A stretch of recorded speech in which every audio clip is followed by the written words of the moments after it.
vindo de um processo do Senhor, continuo nele.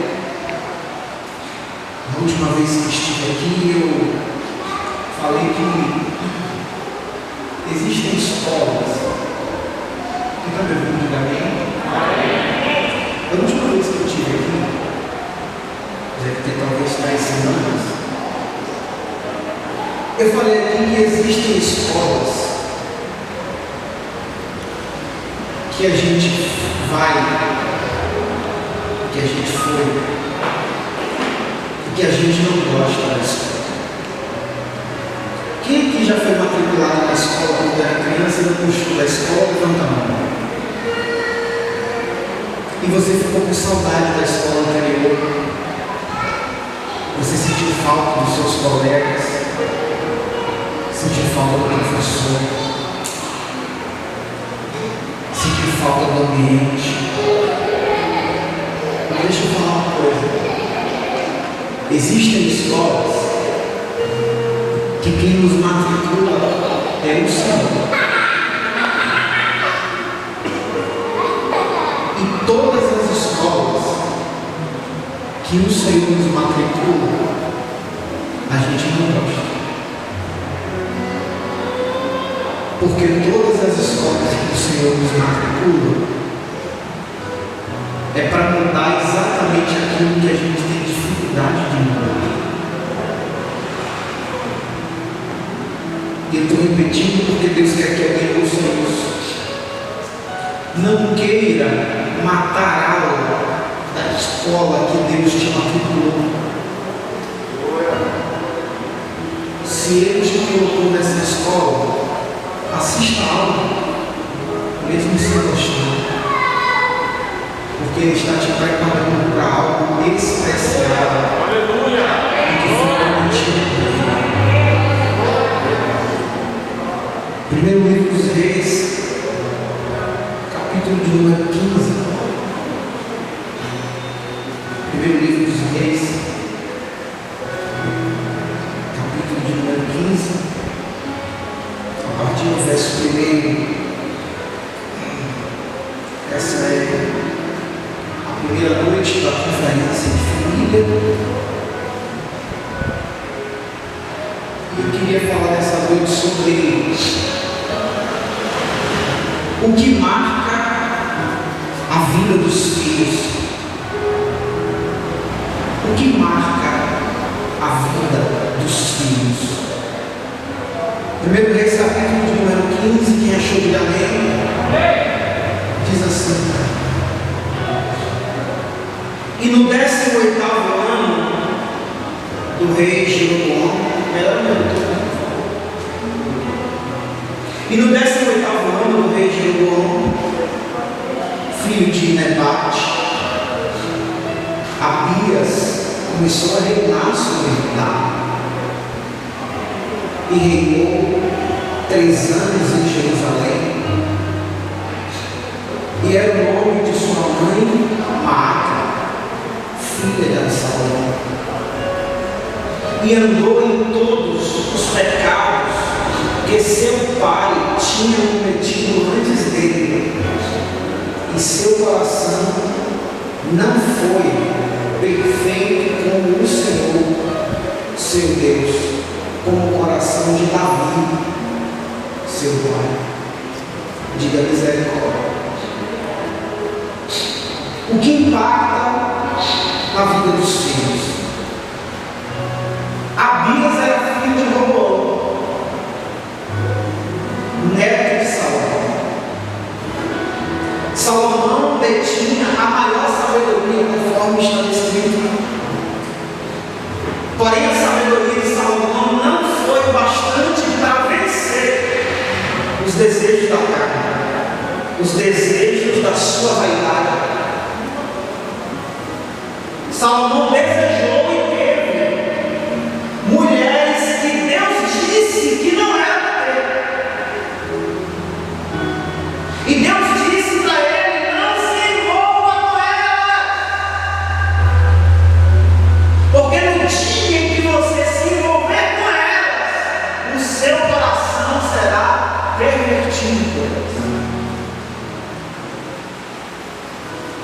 serviu a diversos deuses, e por ter desobedecido o Senhor, o seu filho Roboão assistiu à perversão do próprio pai. Salomão viveu em desobediência, e quem estava na arquibancada? O seu filho Roboão. Salomão estava transgredindo a vontade do Senhor, e quem estava de camarote absorvendo? Roboão, seu filho. Provavelmente Roboão, quando era pequeno, deve ter brincado com os meninos, filhos daquelas mulheres que eram pagãs e que serviam a outros deuses. E já que o pai estava corrompido pelo coração, o seu filho Roboão cresceu aprendendo aquilo que o Senhor queria que ele não aprendesse. Mas como uma esponja, Roboão começa a absorver aquilo que o pai estava fazendo contra a vontade de Deus. Roboão adora a deuses pagãos. E quando Roboão assume o trono com 41 anos, os servos chegam para Roboão e dizem: por favor, reduza a carga de impostos. E Roboão, como tinha assistido seu pai de camarote, disse: se a mão do meu pai é pesada, a minha vai ser muito mais pesada. Roboão adora os deuses, aumenta os impostos, segue os caminhos da vaidade do seu pai, e o resultado? Corrupção. Estamos vivendo uma era muito difícil, uma era difícil, inclusive, de acontecer.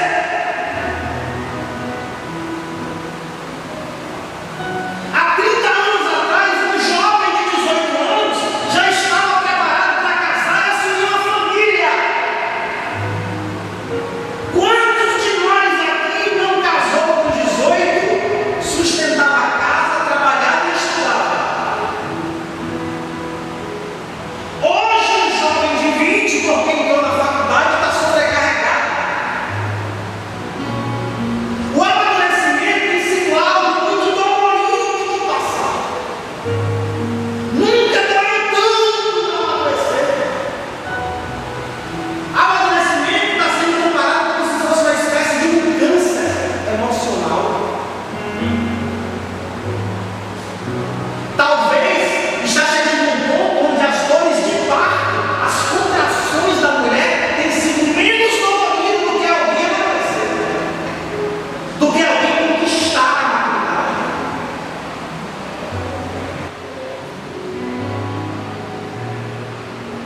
Sair de casa, manter um relacionamento afetivo por muito tempo, constituir família. É melhor me metralhar do que conquistar tudo isso. É muito difícil amadurecer. O plano da geração atual é chegar aos 60 com cabeça de 20. Esse é o plano da sociedade atual. É a época que a gente chama de adultos infantis.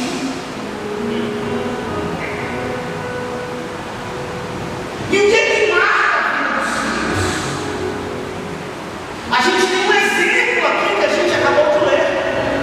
Salomão, o homem mais sábio, mas a sabedoria de Salomão não foi bastante, embora fosse o maior, mas não foi bastante para torná-lo maduro bastante e influenciar o seu filho Roboão de forma positiva.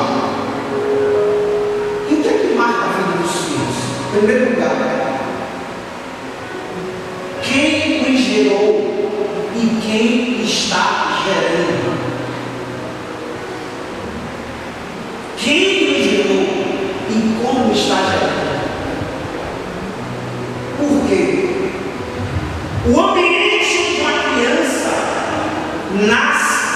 e é desenvolvida,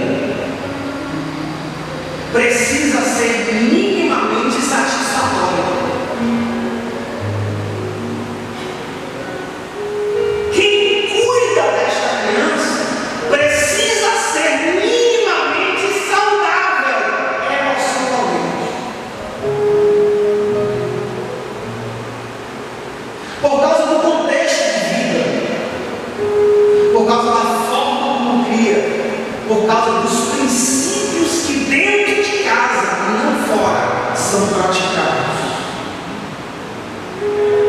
por causa das crenças que são desenvolvidas ao longo do tempo, por causa da disciplina que é colocada. E aqui eu chego numa parte difícil, porque antes os pais olhavam para os filhos e os filhos se consertavam. Pelo menos na minha infância foi assim. Quando a minha avó que me criou me olhava, eu já crescia o olhar dela. Eu já sabia que eu tinha feito algo errado. Então eu procurava ver se minha roupa estava suja, se eu não estou sentado, se eu estou errando, se minha roupa está exagerada, se eu estou falando algo. Eu procurava fiscalizar todas as minhas ações por causa do olhar da minha avó. Hoje é assim? Hoje, se o pai olhar para o filho dá língua para o pai. E se a mãe olhar para o filho diz assim, sua feia. Por quê? Tem gente que diz que as crianças dessa geração mudou. Por acaso criança é geladeira que veio de fábrica pronta? Quando a gente compra uma geladeira, a gente liga na tomada e ela tem que funcionar. Se não funcionar, está com defeito. Faz o quê? Manda trocar. Criança é assim? Criança não vem pronta. Criança vai se fazendo, vai sendo educada, vai sendo disciplinada, vai sendo formada, vai absorvendo o contexto de vida dessa casa a partir de quem cuida dela. Está faltando disciplina? Estamos na geração do amor aceita tudo. Ah, Luiz, é muito difícil dizer não para o filho. Claro que é. Ou você acha que foi fácil para Deus pegar o único filho que ele tinha e permitir que ele sangrasse no madeiro sem ter culpa? Se para Deus foi difícil, aí para nós dizer não para o filho é mesmo de matar. Calma.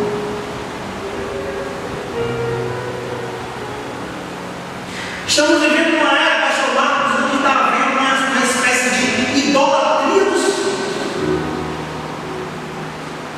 Se o filho faz um risco na parede, ele virou Picasso. Se o filho canta uma estrofe de uma música, ele é Beethoven. Se o filho escreveu o número 1 pela primeira vez, é Pitágoras. Estamos vivendo uma espécie de idolatria. Está faltando fazer uma estátua do filho de ouro e botar na estante.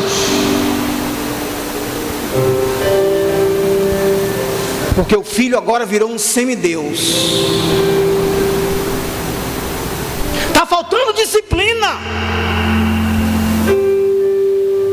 A semana retrasada, pastor Marcos, em um hospital famoso de São Paulo, uma mãe foi no hospital correndo para reclamar com o médico que é professor, porque o filhinho dela, que é médico também, de 27 anos, ficou chateadinho com o médico professor que deu 6 a ele na prova. E a mamãe foi lá reclamar com o professor: olha, meu filhinho ficou chateado porque ele tomou 6. O que é isso? O que é que está acontecendo, gente? Os pais estão idolatrando os filhos. A Bíblia chama os filhos de flecha, e flecha não é para ser colocada de novo no ventre, flecha é para ser atirada. Quem está entendendo isso? Ninguém atira a flecha sem a flecha estar com a ponta afiada. O que a Bíblia está dizendo é: prepara o teu filho para atingir alvos que eu estabeleci.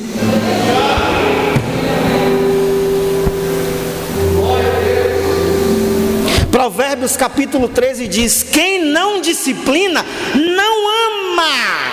Quem não disciplina, não ama. Está na Bíblia.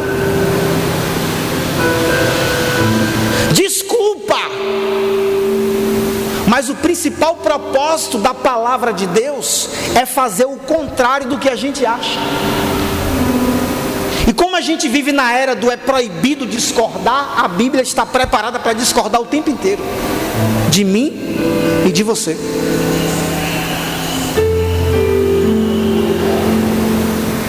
A gente aceita: o Senhor é meu pastor. A gente aceita: a vitória vem pela manhã. A gente aceita: Deus é amor. Mas a gente não aceita: negue-se a si mesmo, tome a sua cruz.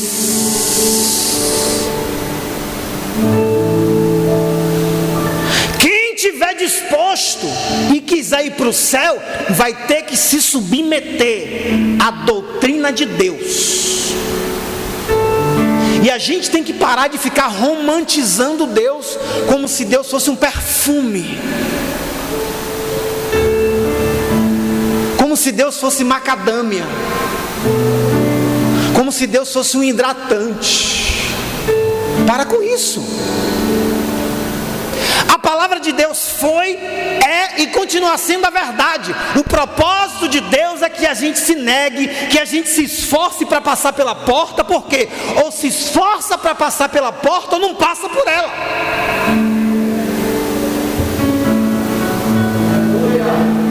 Vida com Cristo é vida de sacrifício. E vida com Cristo é vida para poucos. É por isso que a Bíblia diz: naquele grande dia haverão surpresas. Quem parece que vai, não vai, porque Deus não é um Deus de aparência, é um Deus de princípios. Deus não é um Deus daquele que parece que é crente, daquele que parece que prega, daquele que parece que canta, daquele que parece que olha. Não, Deus é um Deus daquele que de fato é. E ser não é parecer, ser é o que está aqui. E é o que é colocado daqui para fora na prática, na convivência dentro de casa, na relação com o marido, na relação com a esposa, na relação com o filho, na relação com o irmão. O Senhor está nos chamando para mudar de vida, para glorificar o nome dEle, para exaltar o nome dEle e receber tudo que Ele disse que a gente vai receber. Mas tem que se submeter. A gente se submete no trabalho, porque tem que pagar a conta, e se humilha, e permite abuso no trabalho. Mas a gente muitas vezes não quer se submeter à vontade de Deus. O que é que impacta a vida do filho? É importante entender a diferença de corrigir, de admoestar. É importante entender isso. Criar significa nutrir, alimentar. A Bíblia chama também os filhos de brotos de oliveira. Broto é uma pequena planta da oliveira. E uma planta pequena precisa se alimentar.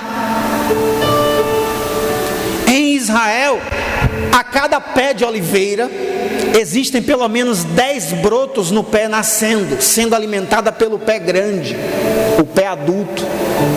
Precisamos nutrir, alimentar os nossos filhos do que vem daqui. Jesus aprendeu o significado da palavra não desde cedo. sendo Deus. Lucas capítulo 1, versículo 51. A Bíblia diz que Jesus tinha 12 anos, meu irmão. E Jesus disputava com os mestres com 12 anos, dialogando. Só que Jesus tinha escapado da multidão junto com seus pais que estavam voltando da festa. E a mãe e o pai de Jesus voltam preocupados com Jesus. Cadê o menino que estava aqui no meio do povo? Não está mais. E voltou preocupado. Quando chega lá, está Jesus dialogando com os mestres. Qual a mãe que não fica preocupada com o filho que some? E quando encontra o filho, o que é que ela faz? Oh, meu bebezinho, você sumiu e mamãe ficou preocupada. É assim? Mãe que é mãe se indigna com a desobediência do filho. É assim ou não é? E foi isso que Maria fez. No texto diz assim: por que você fez isso com a gente? Estávamos ansiosos te procurando. E ele diz: não sabe que eu tenho que cuidar das coisas de meu pai? Tem gente que diz que Jesus foi áspero na resposta, só que não. A prova de que Jesus estava em obediência é que, embora ele estivesse cuidando das coisas do pai, o texto vai dizer que e Jesus foi com eles, porque lhes era sujeito. Jesus se sujeitou à sua mãe, mas a sua mãe se colocou na posição de mãe, colocou ele naquele momento como filho e não como Deus. Se Maria colocou Jesus naquele momento como filho, por que que a gente está colocando o nosso filho como Deus o tempo inteiro?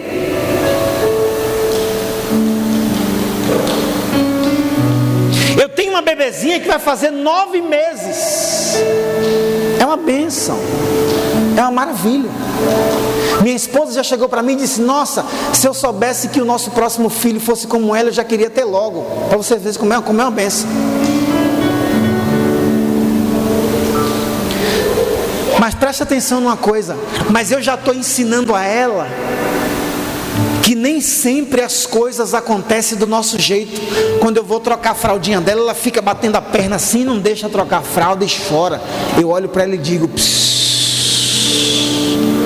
papai está trocando a fralda, calma. E ela me olha nos olhos e vê o meu olhar, e ela já começa a entender que eu não estou fazendo festa. E se eu não estou fazendo festa, não é também para ela ficar agitada.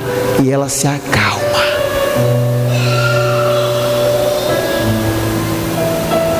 Tem alguém na igreja?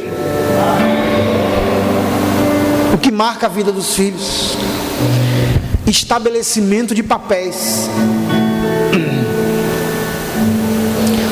Os pais mandam, os filhos obedecem. Abre aspas, no Senhor. Não é do jeito que o pai quer, conforme a vontade do pai, é conforme está escrito. Um pai e uma mãe que segue e vive na prática princípios de Deus, tem que mandar nos filhos, sim. Porque um pai que vive conforme a palavra de Deus, ele não vai desrespeitar o filho, mas vai cumprir mandamentos. Então a Bíblia diz que da mesma forma que a esposa está sujeita ao marido, os filhos estão sujeitos aos pais no Senhor. Poxa, irmão Luiz, essa palavra é muito dura, mas é o que Deus está mandando falar hoje. Os pais precisam ser a referência dos filhos. Referência. Tudo de bom no mundo a primeira pessoa que os filhos devem pensar abaixo de Deus são os pais. Tudo que for de bom, o filho tem que pensar no pai. O pai tem que ser a referência. Os pais têm que ser a referência dos filhos. Precisa ser. Então ser pai e ser mãe dá muito trabalho. Dá muito trabalho. Porque você tem que andar na linha de Deus. Ou então você está comprometendo o futuro do seu filho. Você vai fazer com que ele assista de arquibancada a sua vida totalmente fora dos padrões bíblicos. É preciso entender quais são os papéis, quem manda e quem obedece. Como é que eu sou crente e o meu filho xinga? Eu não consigo entender isso, gente. Eu não consigo entender uma criança de 4, 5, 6 anos que está dentro de casa e xinga porque ele ficou irritadinho com alguma coisa. Oh, tadinho, gente. Que isso? Ah, mas ele ouve na escola. Opa! Eu não tenho como influenciar na escola, tá? Você não tem como influenciar na sua escola, mas você tem como influenciar dentro da sua casa. E o seu filho precisa absorver mais o que está dentro de casa do que o que está fora. Porque os pais não perdem os filhos para a escola nem para as faculdades. Os pais perdem os filhos dentro de casa. É dentro de casa que os pais perdem os filhos. O que é que influencia a vida dos filhos? O peso do exemplo. O peso do exemplo. A presença de Cristo na minha vida tem que ter poder para aniquilar toda a investida do mal na vida dos meus filhos. Porque a Bíblia diz que os pais têm autoridade espiritual sobre a vida dos filhos. Então a presença de Deus na minha vida, não pelo que eu prego, mas pelo que eu vivo, tem que aniquilar toda a maldade que cerca a vida do meu filho.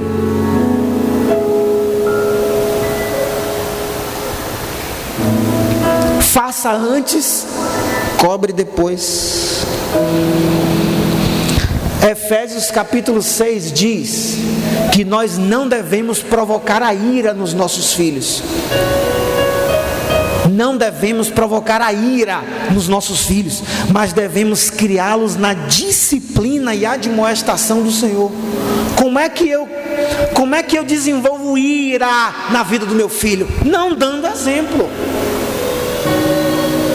E tem pai que ainda diz assim: faço o que eu digo, não faço o que eu faço. Que isso? Eu tenho que ser o primeiro a fazer. Se eu quero que meu filho aprenda a arrumar a cama dele, ele tem que me assistir primeiro arrumando a minha cama. Se eu quero que meu filho seja cuidadoso com os brinquedos dele, ele tem que ver eu tendo cuidado com as coisas de casa. Se eu quero que meu filho aprenda a orar, ele tem que me flagrar de joelhos orando. Não dá para eu forçar meu filho a fazer uma coisa que ele nunca me viu fazer. Não dá. Faça antes. Ensine pelo exemplo. Se você dá exemplo, exija, cobre, se imponha.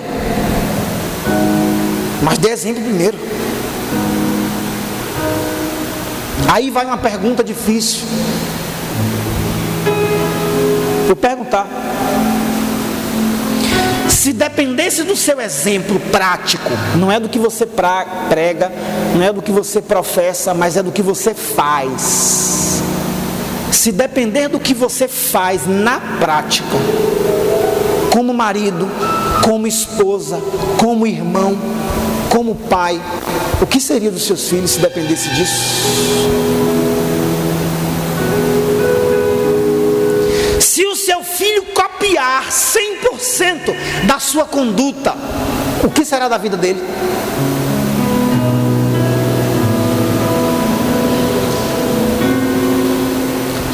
Ctrl C, Ctrl V, a sua vida na vida do seu filho, o que vai ser dele?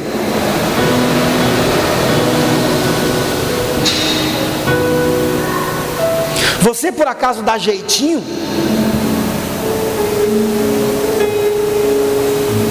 Irmão Luiz, não entendi. Tá bom. Você por acaso está recebendo auxílio sem ter direito de receber? E está achando tudo legal, porque a minha mente não me culpa. O acordo do governo disse que a família tem que ter no máximo 3.1, R$3.100 por família. E você não pode estar com carteira assinada, tá? E você tem direito a receber. Aí tem famílias que a renda familiar é 4,5, 5, 6, 7. E a pessoa cadastra lá, mente e ainda usa o dinheiro dizendo que é para a glória de Deus. É para a glória de Satanás, menos de Deus. E a Bíblia diz que Deus não se deixa escarnecer. Tudo que você planta,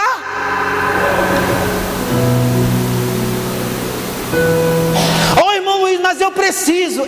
Então você está olhando muito mais para aqui para baixo do que para lá para cima. Tem gente que não entende isso.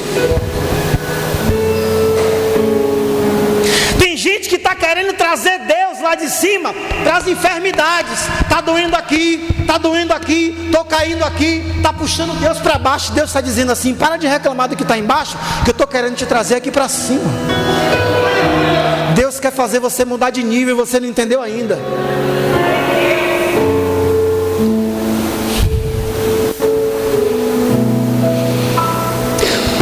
Opressores dentro de casa geram filhas feministas que odeiam casamento e principalmente homens.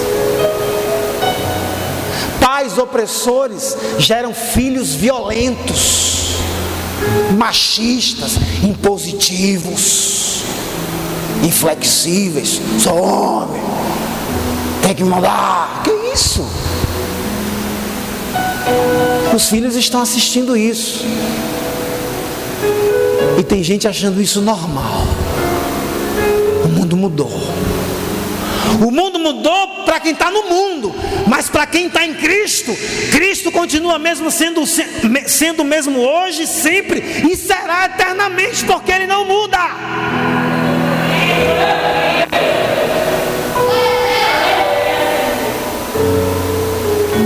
O mau exemplo provoca um caráter deformado.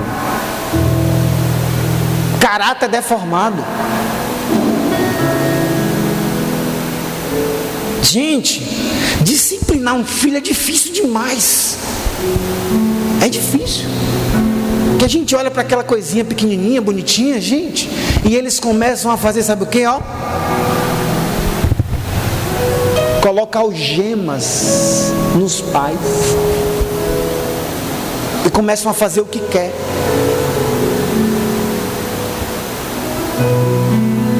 Tem pais que acham que os filhos são inteligentes porque pega no celular e entra no YouTube e assiste vídeo e sabe ligar e mandar mensagem no WhatsApp, mandar áudio. Nossa, meu filho é inteligente. O filho é inteligente para entrar no YouTube, mas não é inteligente para folhear a Bíblia. Não estou mandando ler não, só folhear.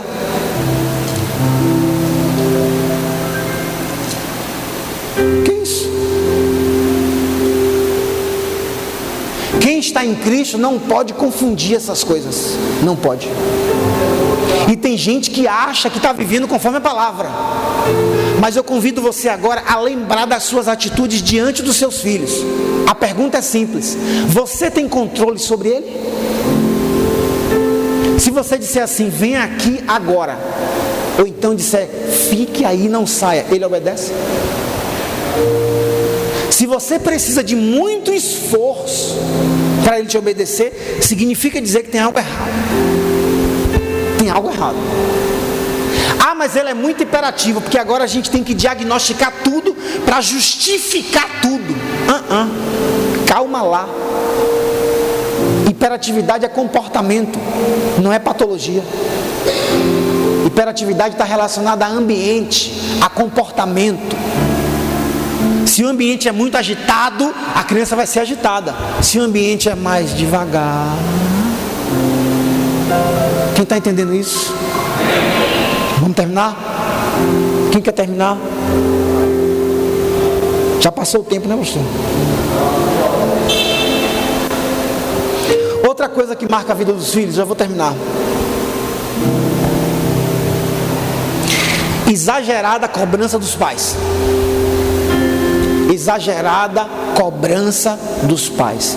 Se por um lado tem pais extremamente permissivos e que idolatram os filhos e que fazem dos filhos um semideus, tem pais que cobram demais. Como assim?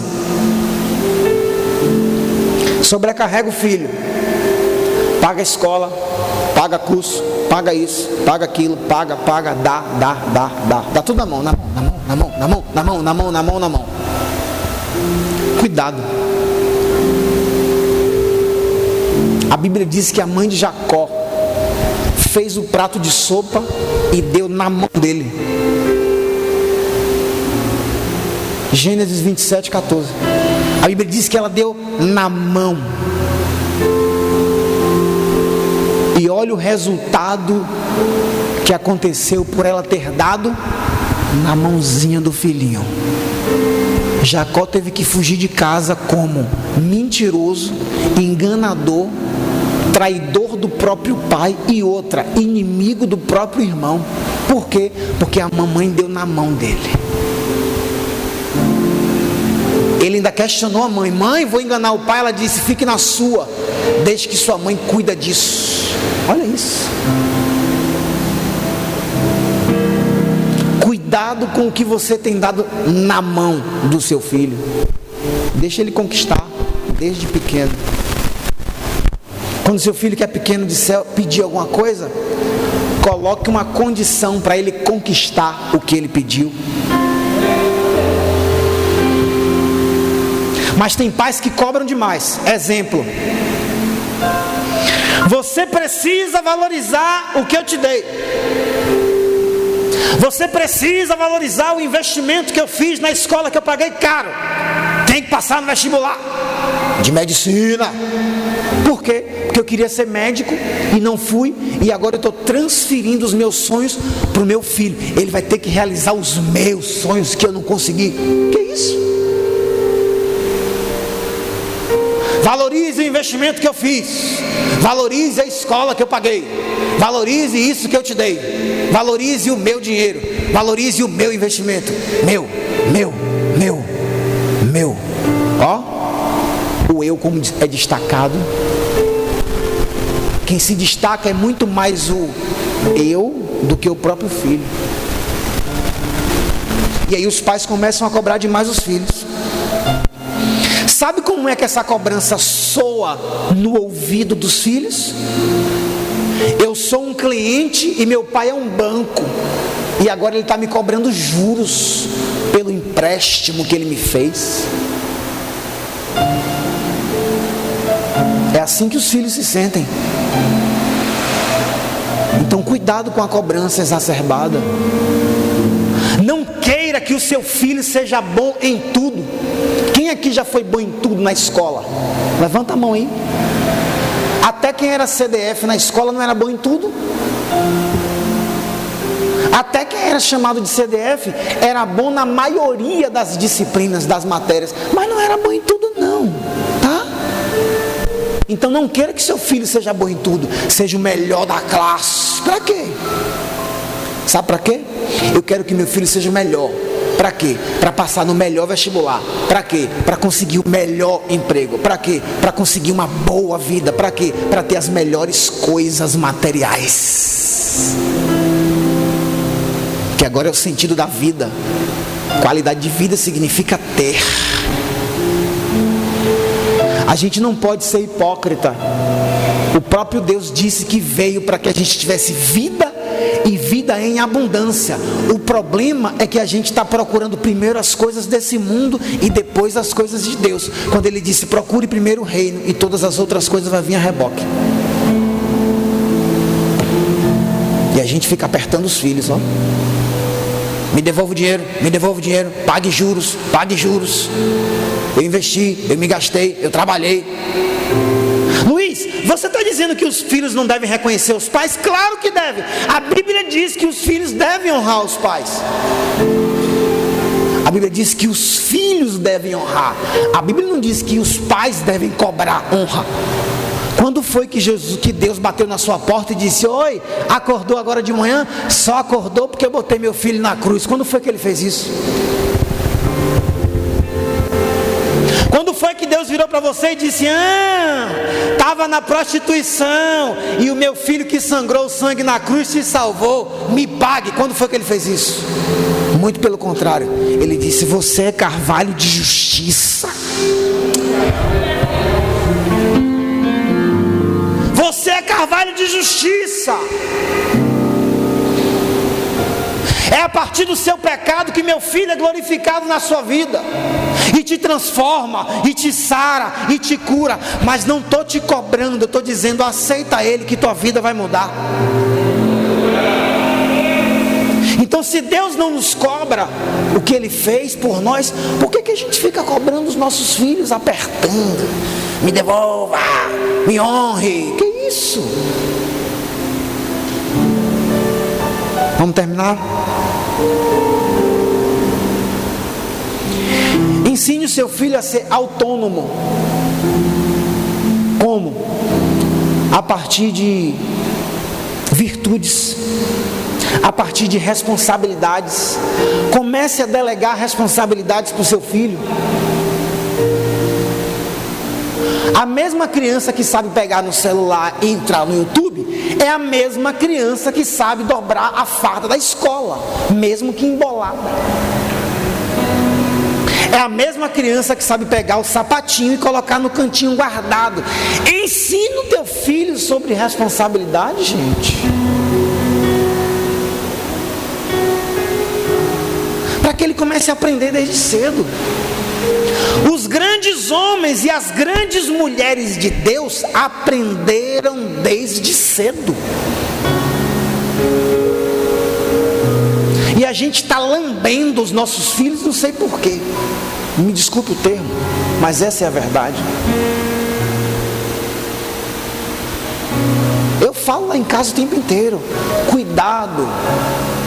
A gente não pode ser pego e sequestrado por aquilo que a própria palavra de Deus nos adverte. Não fica lambendo o filho, não. Não fica idolatrando. Quer dengar o filho? Denga o filho. Mas tem limites. Porque a Bíblia diz que uma só carne é marido e mulher. Filho não é uma só carne com os pais. Filhos são herança, é o que diz a Bíblia. E herança não é para ser idolatrada, herança é para ser administrada. É difícil entender isso, gente.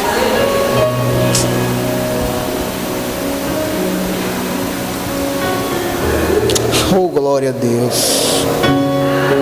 Oh, aleluia, Jesus. Ficar se preocupando com o futuro do seu filho na perspectiva material. Sabe por quê? Porque a boa escola não é uma hipoteca do futuro do seu filho. Escola é para ajudar a desenvolver cidadãos e cidadãs saudáveis, de bem e de honra e com caráter. Não é para conquistar coisas. Mas a gente está preso aqui. A gente está preso aqui. E Deus está dizendo, não está entendendo ainda o meu propósito. Quando a gente começar a se desligar mais daqui e se ligar mais no céu, a gente vai começar a entender muita coisa de Deus na nossa vida. E por último, o que impacta a vida dos filhos as escolhas que eles fazem depois de adultos. Porque o Deus que a gente serve é um Deus que nos dá o direito de escolher. A Bíblia diz que a gente ensina o filho no caminho, para quando ele crescer ele não se desviar. Mas tem filhos que ainda assim se desviam. Foi escolha de quem? Dele. É culpa do pai? É da mãe? Se seguiu conforme está escrito aqui, a Bíblia diz: o filho não pagará pelo pai, nem o pai pagará pelo filho. Ele escolheu. Tem filhos que são criados na mesma casa, com a mesma educação, com os mesmos princípios, e cada um vai para um lado. Um vira um profissional e o outro vira traficante, e foram educados no mesmo regime. A última coisa, o que impacta na vida dos filhos são as escolhas. Jacó falou de seu pai Isaac e do seu avô Abraão para o seu filho José.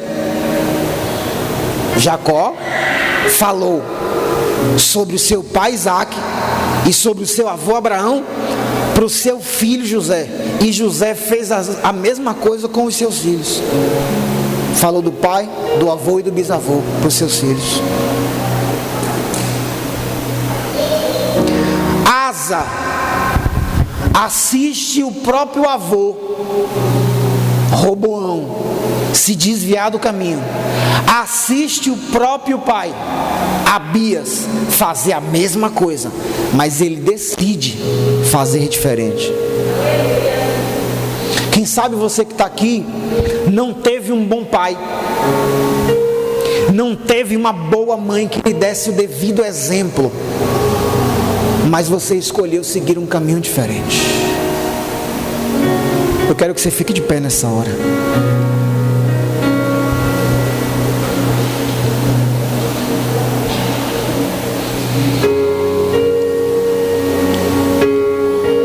Eu disse aqui que Deus nos chama de carvalho de justiça. E Deus nos chama de carvalho de justiça porque o carvalho é uma árvore que só se desenvolve e só engrossa as raízes quando vem torrentes de águas. Enquanto o carvalho está plantado num lugar onde não acontece nada de ruim contra ele, ele permanece com a raiz fina. Inclusive o carvalho é uma árvore estudada por botânicos para estudar catástrofes naturais. Porque em lugares que as raízes do carvalho são mais grossas, são mais robustas, são lugares que normalmente as catástrofes naturais acontecem mais. E se Deus está nos chamando de carvalho de justiça, Ele está dizendo assim: você é carvalho porque eu estou te preparando para passar torrentes de águas e engrossar suas raízes, para quem vier depois de você dizer assim: eu posso me segurar nele, eu posso me apoiar nele, eu posso me apoiar nela. Por quê? Porque ela tem estrutura, porque ela tem maturidade, porque os pais não foram bons, porque os avós não foram bons, mas ela escolheu o Senhor, ela escolheu fazer diferente, ele escolheu fazer diferente, ele escolheu estar firmado na rocha eterna chamada Jesus.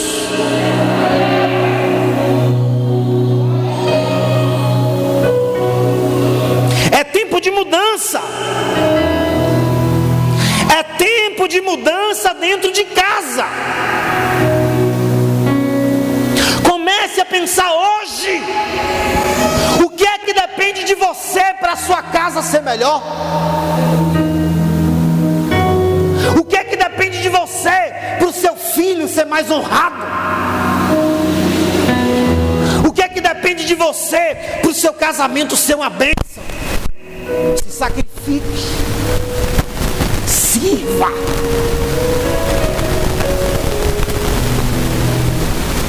Clame ao Senhor nesta primeira noite de conferência de família: Senhor, o que depende de mim me faz brotar forças para mudar.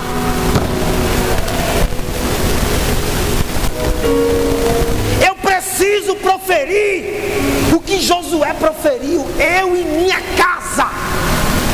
Eu e minha casa significa eu, a minha mulher e os meus filhos servimos ao Senhor. Servimos ao Senhor estamos de acordo com o que está escrito.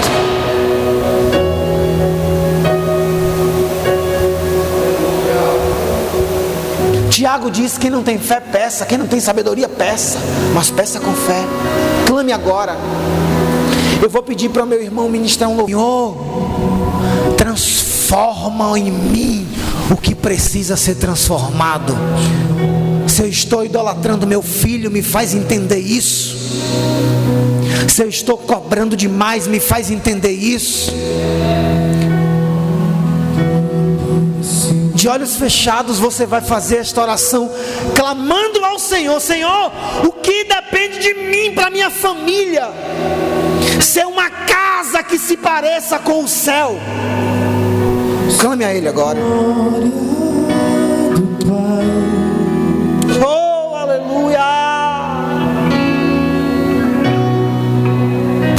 Não se detém, se as lágrimas, Aleluia! se as batidas do seu coração acelerar, é Ele mexer. Aleluia, Jesus. O lugar que ninguém conhece, mas Ele viu e sabe curar. A sua família tem que ser um instrumento de Deus para edificar outras famílias. Tem gente que vai se espelhar na sua casa. Tem casamento que vão ser edificados através do seu casamento. Tem filhos que serão abençoados por conta da educação que você serve em casa. Jesus, tua presença é o que eu mais quero. Jesus, eu não quero ouro nem prata, só quero que cure. Eita, que presença é essa? Presença que mexe, confronta com tudo aqui dentro da gente e traz arrepio na alma e a gente sente. Jesus, eu perca dinheiro e perca amigo, só não quero perder tua presença, tua presença, tua presença, tua presença, tua presença.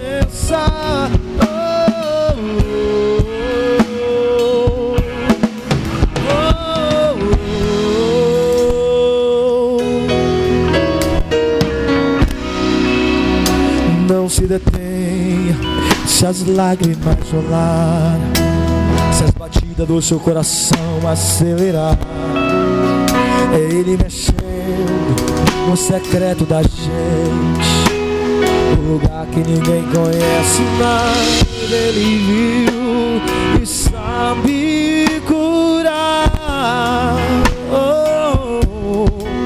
Ele viu e sabe o remédio pra curar toda ferida. Jesus, tua presença é o que eu mais quero. Jesus, tua presença é o meu remédio. Jesus, eu não quero ouro nem prata, só quero que cure-me. Eita, que presença é essa? Presença que mexe e confronta com tudo aqui dentro da gente e traz arrepio na alma e a gente sente. Jesus, eu perca dinheiro e perca amigo, só não quero perder. Declare: Jesus, tua presença é o que eu mais quero. Tua presença é o meu remédio. Jesus, eita, que presença é essa? Presença que mexe e confronta com tudo aqui dentro, que traz arrepio na alma e a gente sente. Jesus, que eu perca dinheiro e perca amigo, só não quero perder. Pega as suas mãos aos céus e declare: Jesus,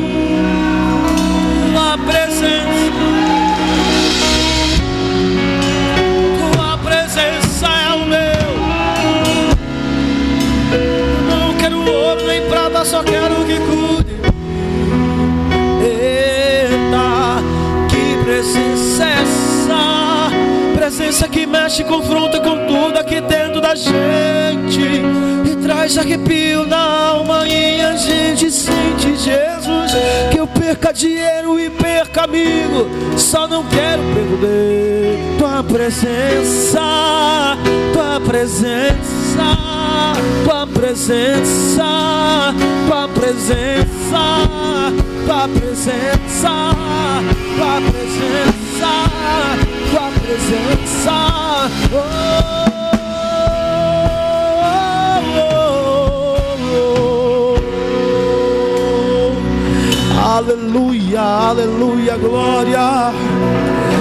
Levanta a sua mão, levanta a sua voz e comece a adorar Jesus. Aleluia, aleluia, aleluia. A presença vai trazer a mudança. É a presença, aleluia, é a presença, é a presença. Pega suas mãos aos céus e comece a adorar Jesus com suas palmas, com seu glória. Aleluia, glória a Deus. Glória, Aleluia, glória a Jesus. Glória a Jesus. Quem foi ricamente abençoado? Você foi abençoado? Abençoada?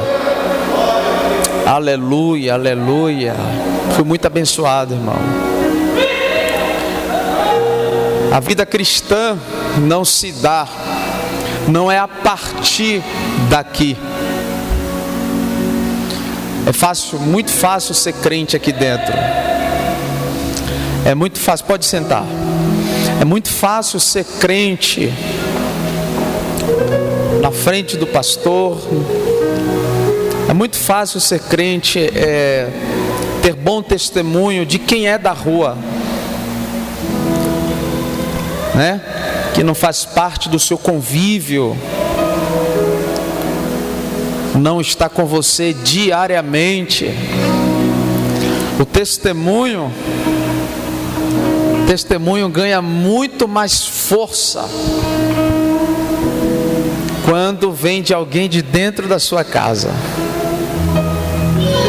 E nós estamos aqui não para brincar de ser crente. A gente está aqui para ir para o céu, irmão. Levar nossos filhos para o céu. Não carregando o nome de pastor, né? De evangelista, de obreiro, diácono. Não está brincando de ser crente. O negócio é sério. O negócio é sério. Vida cristã, vida com Deus, como o nosso irmão falou aqui nessa noite, é para poucos. É para poucos. Porque a cada dia você vai deixando um pedaço de você aqui nessa terra. Presta atenção. Vida com Deus é para poucos. Eu falo lá em casa direto. Filho de crente não é crente. Filho de crente não é crente. Cada um dará conta a Deus de si mesmo. A Bíblia diz: ensina no caminho. A gente ensina, mostra o caminho. Tudo que Luiz pregou aí, eu tenho dito aqui, fracionado em várias mensagens.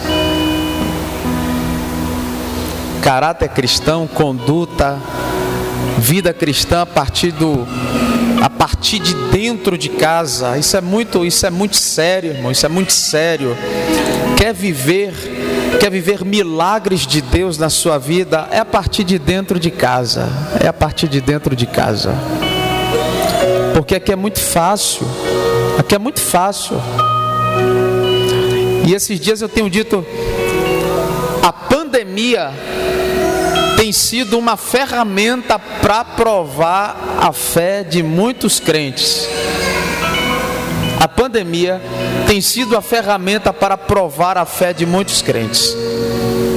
Porque você está tendo que tolerar muita coisa, administrar muita coisa que você não administrava e passava de largo, e agora você está de frente, batendo de frente. E é isso aí que é vida cristã. Mas hoje foi o primeiro dia. Amanhã tem um pastor Evandro, tá? Prepara aí, irmão, me permite expressão, prepara o lombo aí, porque o pastor Evandro vem com pau d'arco de 4 quinas para falar de família. E a gente está aqui para receber de Deus. Amém? Vamos orar nessa noite. Quero louvar a Deus por sua vida, amigo. Deus abençoe poderosamente, substanciosa mensagem esta, tá? Que Deus em Cristo multiplique bênçãos sobre a tua vida, sobre a tua casa, sobre a tua família. Salmo 128 para você e sua casa. Glória a Deus. Você sabe o que é que tem Salmo 128, irmão? Salmo 128 é considerado o Salmo da família. É o Salmo da família. Bem-aventurado o homem que teme ao Senhor. Não é o homem que teme ao Senhor. Bem-aventurado aquele que teme ao Senhor. Mas está falando do homem. Que será abençoado de maneira extraordinária a sua vida.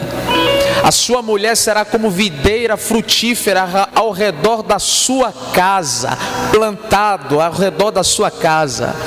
Ele será largamente abençoado, o homem que teme ao Senhor.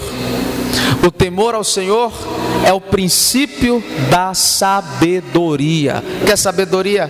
Temor ao Senhor. Temor ao Senhor.